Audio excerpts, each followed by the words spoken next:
This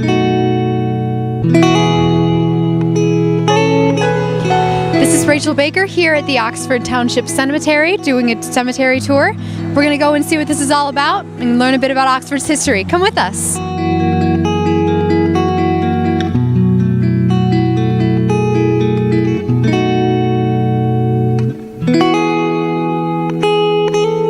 All right, I'm here with Jim Lehtola. We're doing a cemetery tour today. Can you please tell me a bit about what's going on today? Well, this is organized through the Northeast Oakland County Historical Society and Museum. We have a number of volunteers who are going to be portraying or telling the stories of some of Oxford's earliest pioneers. There will be a shuttle bus bringing people over from the museum area in town, dropping them off here, and then we'll have guides take them from site to site, and each person will tell a story of a pioneer or a pioneering family. That's very cool. How did you guys get to know these stories? Well, I had an interest in the cemetery, and I started doing research with another project in mind, and I just kind of got excited about everything I was finding out and enthused about it, and I just went and approached the Historical Society about doing this just to generate some funds and also to bring some recognition to the pioneering history of the Oxford area. That's very cool. But how also did you get to know each individual's lives so that you could bring it up? Or did you just research the era and kind of make up the characters' lives as you went? Well, they're not made up. These are all historically based. And what I did is I went through the cemeteries and I looked for things that were interesting in the cemetery or names, and then I started doing historical research. And of course you see some names and some interesting monuments, but you just really don't find out much of a story. Then you might find just a little small monument and you find tremendous stories, and it connects to Oxford history and national history and things you studied in history class years ago can kind of all come together in the cemetery here. That's very cool. Thank you, Mr. Lehtola. Oh, thank you.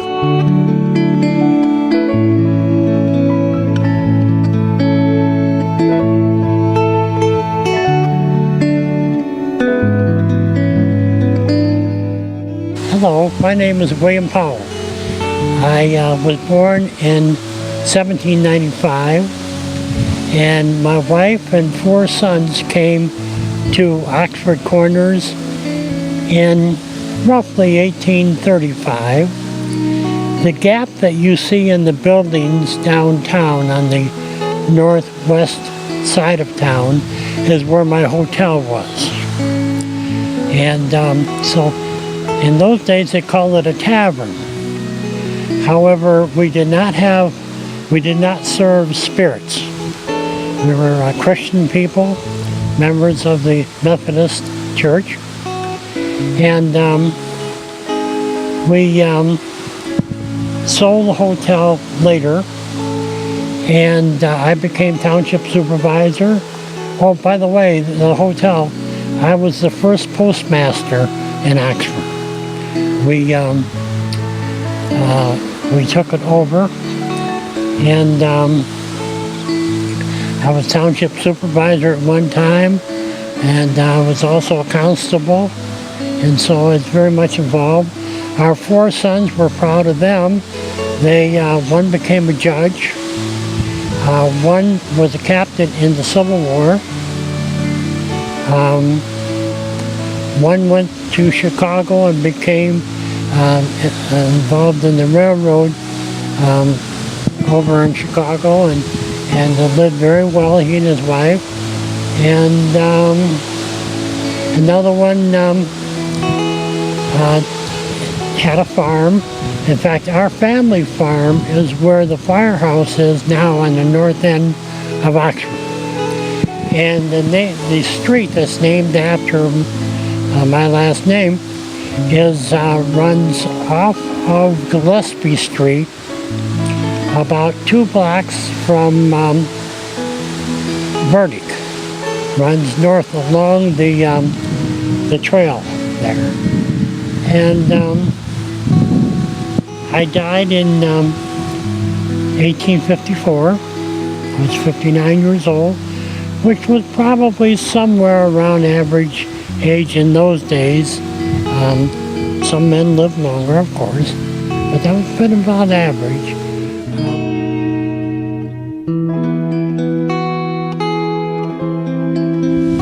I'm Lucinda Graham Ben Wagner.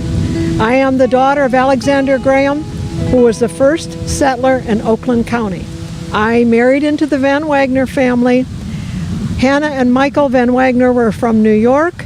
They had 2 sons, Jacob and Michael. I married Jedediah Van Wagner, who was Jacob Van Wagner's son.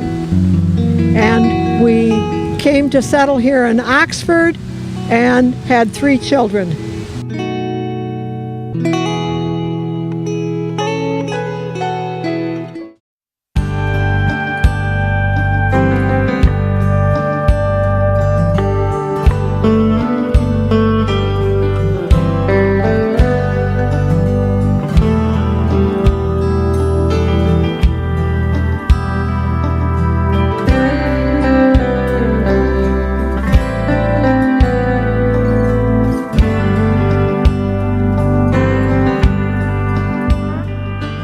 This is Rachel Baker here at the Oxford Township Cemetery doing a cemetery tour. We're going to go and see what this is all about and learn a bit about Oxford's history. Come with us.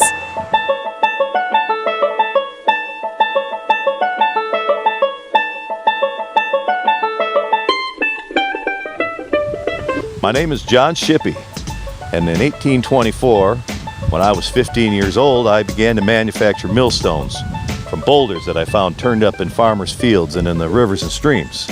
I manufactured millstones for Governor Lewis Cass in Detroit for the old Knox Mill.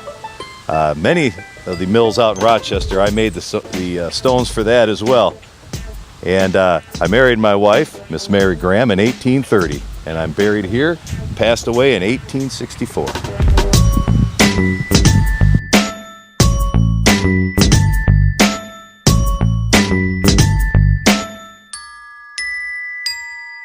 Hello, my name is Elizabeth Burdick Hudson, and I'm the youngest daughter of Dr. Egbert Burdick. He was the first doctor in Oxford. I had 3 siblings, but even though my father was a doctor, modern medicine wasn't what it is now. And we lost my younger brother at 1 year of age, and my second brother died at 11, and my sister didn't even live past age 25, although she did marry. So Dr. Burdick built a hall here in Oxford, and he was known for his wonderful sense of humor and his love for people because he loved doctoring so much. And I'm just so proud to be able to represent my father and let you know what a kind man that he was.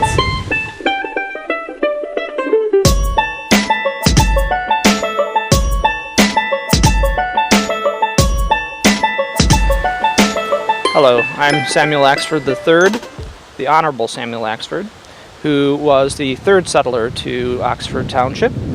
I was a farmer by trade, however, I was able to have the high honor of serving in the Michigan State Legislature as a member of the House of Representatives, and was so much admired by my fellow constituents that they were even able to honor me as a state senator in the Michigan State Senate as well. My brother and I were able to go into business together, and we were able to have a farm implement store.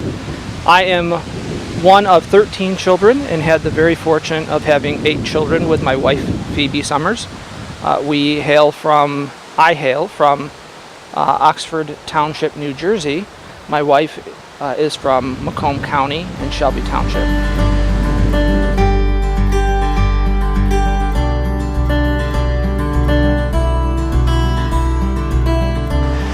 But being really the first settlers out there and being the first official landowners, we had a lot of firsts in our home. We had the first school, we had the first church services, and eventually when more people had come and they started talking about making Oxford, the 4 corners of Oxford, an actual town, the meetings were held in our home. And my husband was the 2nd supervisor of Oxford, and I don't recall who the first one was. Well, but that's politics, which is a men's world. You know, they did all that sort of thing. So we had life on our homestead was wonderful. We had our children, we had 5 children and a lot of good neighbors, and we raised everything we needed. We raised ourselves. We had sheep, and we would shear the sheep and spin wool and make all our own things, like this lovely shawl. This was a little something I did for myself. And we grew our own food, and in the fall, this time of year, we'd be out harvesting apples and nuts, and the men would press the apples and make cider, and make the special cider that the men liked, or to carry them through the winter. And occasionally there would be things, about once a year, there were things that we just didn't have. So my husband would make the long trek back to Pontiac, to the village there, to get the supplies that we couldn't get elsewhere. But everything else, our soap and our candles and everything, all the materials came from our land. We produced them ourselves. And it was a very exciting time, you know, to come from such a settled area as we did in New York to this beautiful, beautiful place, and to raise our children here and to make friendships. The Axfords joined us out there, had their first home out near us, and the Rossmans and the Shippys. They were all out in that area. And then people kind of started gravitating towards town and eventually began to build what you see. Well, probably not what you see today. It's probably a little different than when I see it. So sadly, Mr. Deming died in 1860, but I stayed here in Oxford for another 34 years. And Mr. Deming is here, and I'm here. And although we traveled, we went back east, we visited our families and friends, we always came back to Oxford because this was home. It's a very special place for us.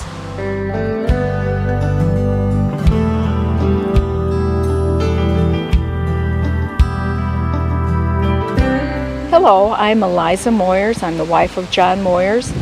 I was born in 1834, and my husband John was a prominent landowner here in Oxford. He helped settle the area all the way from Stony Lake to the village. At one point in time, we were the largest landholders here. He also was instrumental in bringing the railroad to Oxford, and our family prospered and our children grew here as well. My husband was Mr. John Clemens. He was a blacksmith here in town, and he was murdered before he was 39 years old, and broke my heart. He did a lot for this community, and the people down in Arkansas would not investigate his murder. I'm Horace Javi. I'm actually buried on the other side of the old burying grounds with my wife Hannah and 4 of our children. But I'm telling the Hovey story here at this mausoleum because this was built by my son Silas P. Hovey, and he was quite a prosperous merchant and adventure capitalist, and I wanted to tell our family story and the story of the accomplishments of some of our children. I was born in Albany, New York in 1805. My father was a contractor on the Erie Canal. I was fortunate to have Miss Hannah accept my proposal for marriage in 1828. We married and decided to start our new life by traveling to the wilds of southern Michigan. When we came here, we came by boat across Lake Erie. It was the William Penn, which was the 5th steamship operating on the upper Great Lakes. When we landed at Detroit, Detroit was just a small village on the edge of the frontier.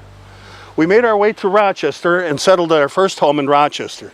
We lived there a number of years, and by 1837 we had moved here to Oxford.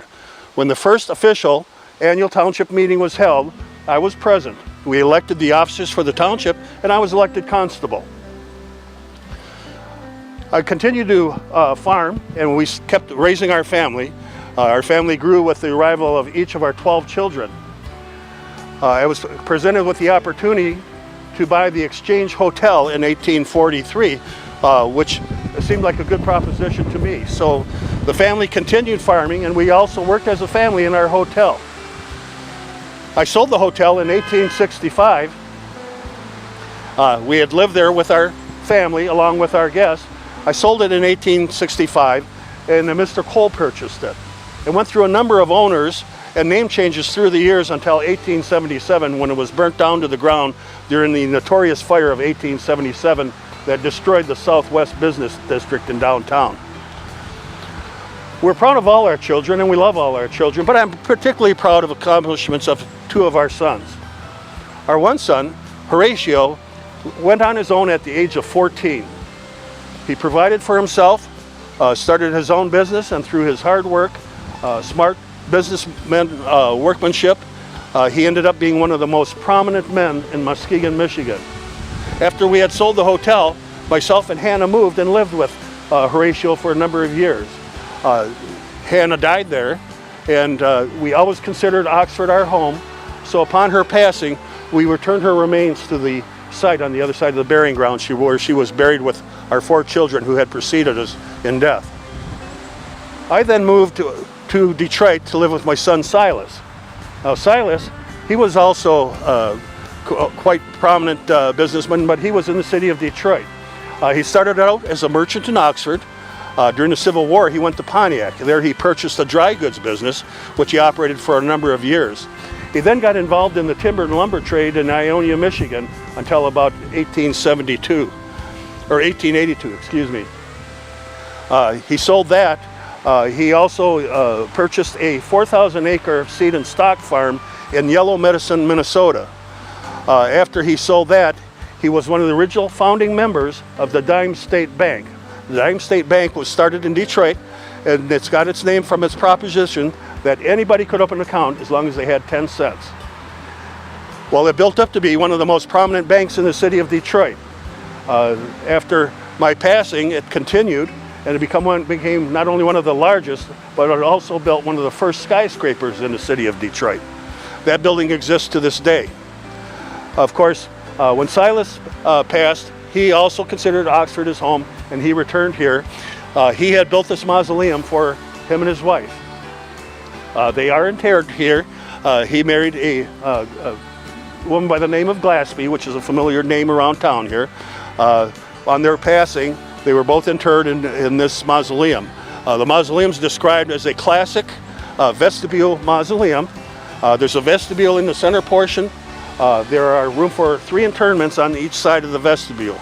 The idea being that with the vestibule you could visit in private, and it was also a place to place flowers. So that is the story of my family. So I hope you think kindly of us and marvel at what little town of Oxford has done for us, particularly my sons. And with smallest and slightest education, but through hard work and common sense, they went quite a long ways in life. Thank you.